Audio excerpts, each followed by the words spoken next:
Hi, this is Rudy Jones of UpendedStateBaseball.com. Welcome to the South Carolina College Baseball Recap for Wednesday, March the 11th.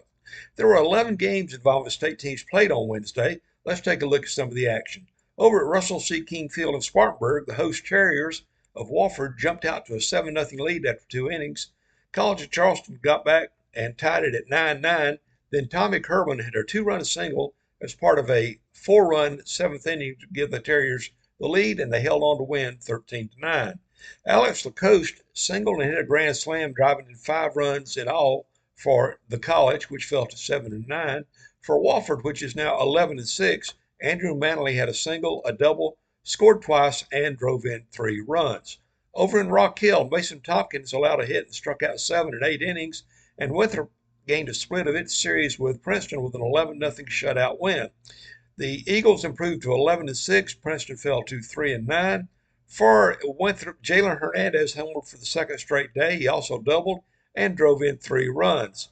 Also for the Terriers, Alan Benhart was 3 for 4. He was hit by a pitch, stole 2 bases, scored a run, and drove in 3 runs. Down in Florence, Florence Darlington Tech beat Fayetteville Tech by the score of 13-3 as B.J. Balls had 3 hits and drove in 3 runs for the Stingers. They're now 23-5 and have won 10 straight games. Fayetteville is now 8-14. FD Tech stole 11 bases in the game, and also starting for Florence Darlington Tech in the game was David Ketterman. He was 2 for 2 with a walk, a run scored, and 4 RBI. USC Sumter completed a 2-game sweep of Catawba Valley up in Hickory by the score of 10-4. For the Fire Ants, who are now 16-7, 5 players had 2 hits apiece, including Eli Kraft, who is 2 for 4 with a run scored and 3 RBI. Catawba Valley fell to 15-10.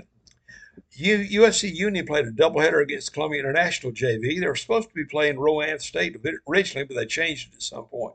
In Game 1, Columbia International's JV beat the Bantams 12-5.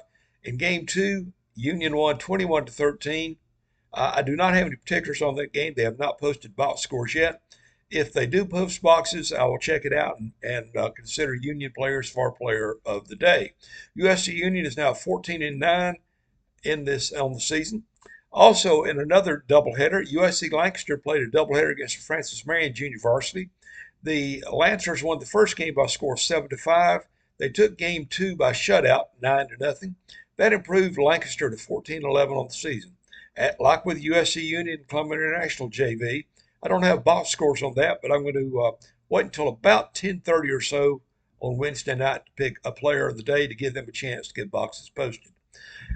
Up in Hickory, Lenore Ryan scored 2 runs in the eighth to break a 9-9 tie and held on to beat USC Aiken by a score of 11-9.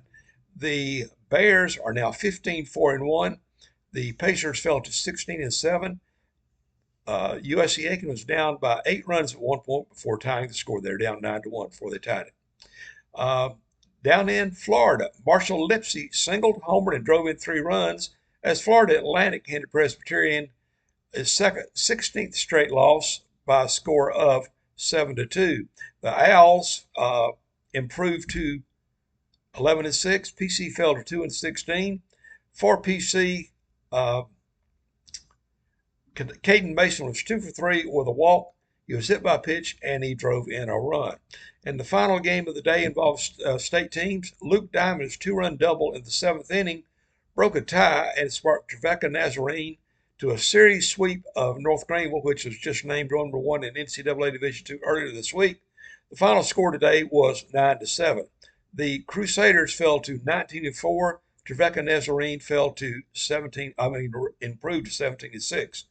For the Trailblazers, Mason Sweeney was 3 for 3 with a double, a triple, a run scored, and 3 RBI. East Georgia and USC Salkehatchie were supposed to be playing a doubleheader today. It was still on USC Salkehatchie's schedule, but it was not on East Georgia's. So I'm not sure what went on with that, but apparently they did not play. We'll just assume that's what happened. There's only one game on the schedule for Thursday, but it's a big one.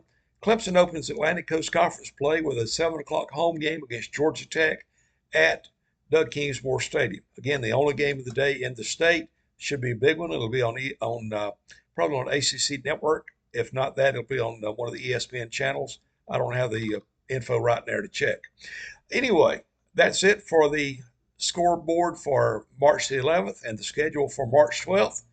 This is Rudy Jones of PalmettoStateBaseball.com saying, remember, you can always follow the score updates in games and get other notes on handling about college baseball in South Carolina on my Twitter/X account of Palmetto Base. You can email me at rudyjones at Palmetto State Baseball with suggestions on how I can improve my coverage. And just follow up me on Facebook, the Palmetto State Baseball group on Facebook, and interact with like-minded South Carolina fans of college baseball. For now, this is Rudy Jones saying good night. Jesus loves you.